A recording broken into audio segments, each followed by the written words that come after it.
मां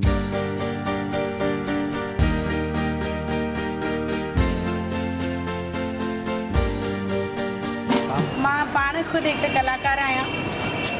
मां असांजे दर्शकनि खे हिकिड़ो ई संदेश ॾींदसि त पिक्चर ठाहिणु या सिंधी नाटक करणु इहो हिकु टीम वर्क आहे, जंहिंमें राइटर हुजे, डायरेक्टर हुजे, प्रोड्यूसर हुजे ऐं कलाकार हुजनि। इहे सभु मिली करे असां हिकु शइ ठाहियूं था, जंहिंमें हिकु संदेश आहे, हिकु मैसेज आहे। असां जेको बि कमु कयूं था तव्हां दर्शकनि लाइ था कयूं, पर तकलीफ़ आहे त तव्हां दर्शकनि जी।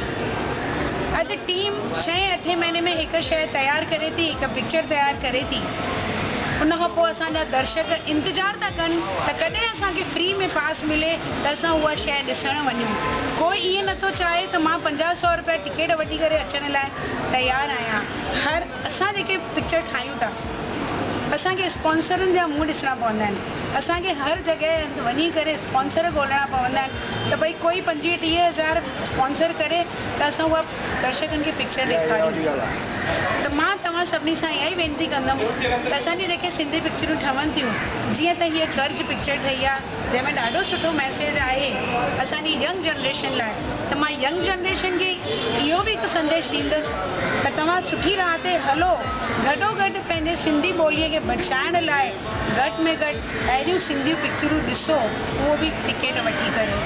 जय झूलेलाल। चैन जीवन जो विञाइनि